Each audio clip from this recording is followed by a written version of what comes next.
Hi guys, sorry it's been so long since my last video. You know how it is, life takes priority, and just work gets in the way. I'm hoping to start making a few more YouTube videos now as I'm getting a little bit more spare time. I'm starting up my repairs and upgrades page again, just something just to tick it over, so, and I'll link my Facebook group into the video in the description. I thought I'd just give you a quick video on one of my rifles that I'm currently running. I've been building this for a little while now, just enough to get the parts up together.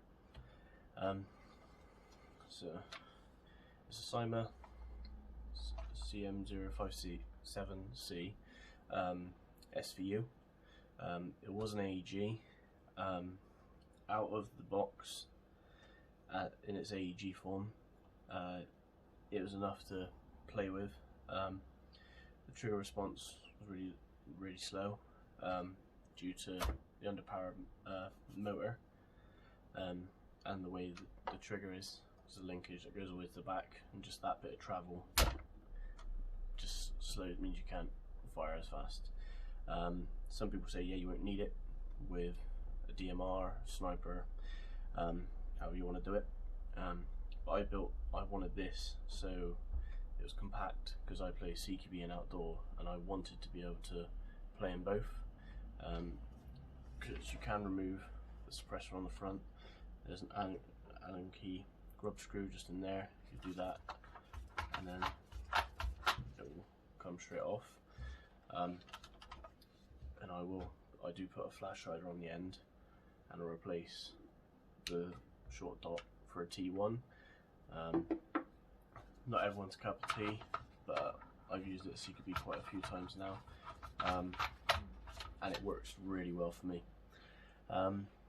So the drawbacks of this gun as an AEG, there isn't really that many parts that you can get in terms of internals that are in stock, because it's a clone of the real sword SVD, and trying to find somewhere in stock is usually pretty hard.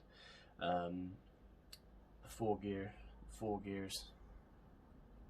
There's 4 gears in the gearbox rather than 3 as a normal like version 2 or version 3 gearbox, meaning that when you put a lower powered spring, you tend to get a lot of overspin, then you get lock up. So I couldn't bring my FPS down below 350, but then I wanted to be able to play outdoors on certain sites to go to 450. I have locked this to semi-auto. I'll do another video on just basically how I managed to do that. Saying that about the internals and AEG, because I didn't want the overspin and the parts were hard to find, I started looking into the worlds of HPA. This is my first HPA build I made. I've got a Wolverine Hydra installed in the top. You can see that when you buy in the Hydra, you would need to buy the SVD variant kit for it. The nozzle length's the right length. Some people report they get alignment issues with the nozzle into the hop up. Mine's fine. As soon as I installed it, it was fine, so I was lucky enough not to have to deal with that. With the alignment issues, I've heard people saying just shimming the gearbox up or down, because there's a screw that goes in the bottom, so you just put the shim under there and lift the gearbox and lower it. I went HPA for the reliability and then the flexibility of being able to adjust my regulator. Again, I got a Wolverine Storm. I'd be able to adjust my regulator so the FPS can go down below 350, but then I also can turn it up to 450 or somewhere in those realms and lock it off with the tourniquet. That's the adjustment there. You just put a zip tie around there. You can put a tag on it however the site want to address that. This gun is usually wired to the front into the top handguard. To remove it, take my riser off. I will explain why I got 2 risers on that. You would, to remove the battery compartment, there's a tab here, usually pretty stiff. Push it down, slide it forward, and then it pulls off. It won't come straight off that easy at the moment because I've got these rail covers, they just kind of hug it enough. But that'll just come off and the wire would go to there. Since I HPA installed the HPA kit onto it, I don't have the need for such a huge battery, and I didn't want to have to take off the rail covers and that every time I wanted to change a battery. So what I've done, again I'll do another video on how I've done it, is I drilled a hole into the top bit of metal at the bottom there that sits above the grip, and then I drilled a hole through the grip. So my battery actually sits in my motor, well, so not motor, the grip. So you just undo those 2 screws.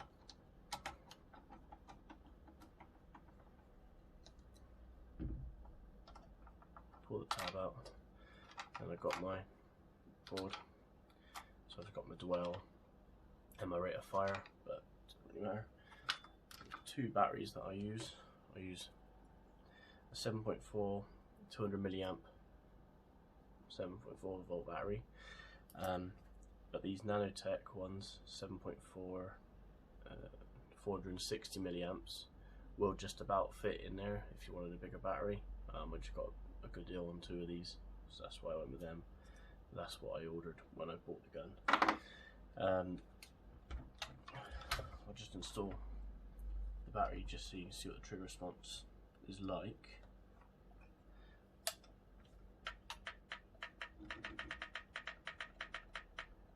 It's not the fastest because of the linkage that it has to pull. I have seen people that have had a 3D printed mount that they can put inside of here, and then install a micro switch to that, and then to run the wire to the circuit to the circuit board, which would give you a trigger response just like that, which I will eventually do. I'll leave the grip off. What was I going to say about it? On my regulator CQB, I set it to about 80 psi. And then I set the dwell on about halfway, and that will give me about 338 feet per second. It would be a lot higher than that at that PSI if I hadn't installed an orga magnus widebore barrel. It's 6.23 millimeter. I've got a G&G green hot rubber, but I've also got a Promethious flat hob nub. And this thing just fires true. It's just so straight. I was toying between tight bore or wide bore. The wide bore allowed for the lower FPS, which is why I would have done it if I'd gone tight bore. It wouldn't have gone below 350, which wouldn't have served my purpose. These take the, I believe they fit the Real Sword AG magazines. I haven't tried it. Everything suggests they would, but I haven't bought Real Sword ones. I've just got Cyma magazines. I've got mid caps. The gun does come with a high cap as standard. Other things I've installed, I had to do to install the hydra kit.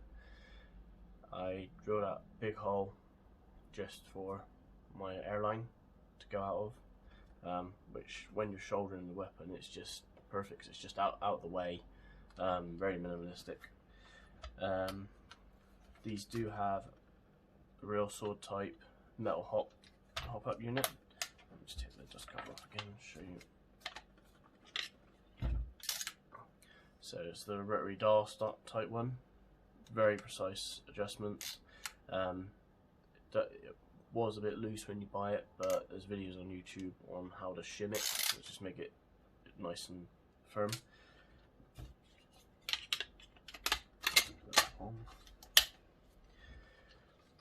On top, I've got a Vision Keen short dot sight with just a generic offset mount with quick detach. This sight is so precise. Comes with the lens protector on the front, just protects such an expensive scope. I said I'd mention why I've got 2 quick detachments on there. Reason that is because the cheek weld's so low.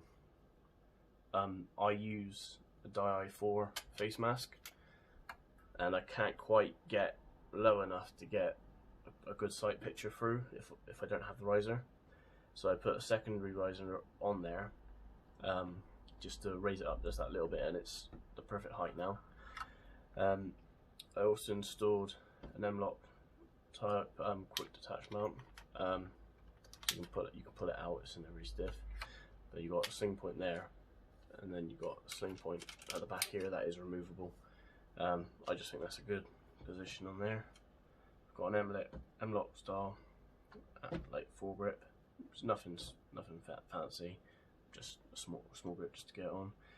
I've tried loads of different rail covers for M-lock systems, and none of them fit or look as good as these, in my opinion. To fit these, all you do, you have it like that. You have a centerpiece. Push it where you want to, and then when you push that in, it locks it in, and that is not coming off. And they're very texturized as well, so you get a nice bit of grip even on the wetty days. I've got one front on both sides. The front I've got just an Element PEQ box, green laser. It does have the remote pressure switch. I'm just waiting on the mount so I can mount it on this side, just so I'm not like jerry rigging it with a zip tie, which I've done, and it's just a pain in the ass. Up front, I've put just a normal barrel, sorry, what do you know what it's called, suppressor cover, just to break up the look of just the all black rifle. So I think the rifle looks pretty good. I was toying up with the idea of painting the stock, the cheek weld and the grip to match the rest of the rifle. If anyone has any opinions on that, let me know what you think.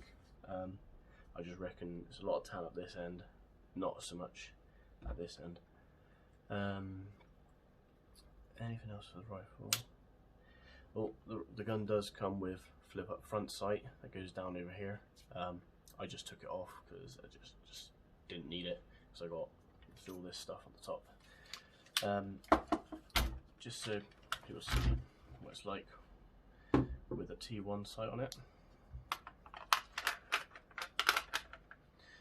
T1 still looks quite good. It's like Rainbow Six Siege glass. And then, like I said, if you remove the suppressor off the front, put a little flash rider, you got a really small profile. It makes getting around corners so easy, and this gun just performs excellently. I've only done like backyard shooting in terms of range, about 50 meters, really precise, so I ain't got no problem. I'm sure when I go outdoors I'll be hitting a lot further distances with ease. In CQB, I play at the Bristol Courthouse. This thing is just a laser. It's one of my best guns that I've ever owned. So with that, I think I've covered off everything that I can right now. Anyone's got any suggestions or any questions, just drop them in the comments. I'll be more than happy to answer them. As I said, I will do a full breakdown video of this, so disassembly from the front, how to get the gearbox out. I'll show you how to install the hydra kit, well, how I installed the hydra kit, and along the ways, if I find any other information, then I will update you guys. For now, I think that's everything. Hope you enjoyed the video, and I'll hopefully get a lot more coming through soon. Thanks again. Don't forget to like and subscribe.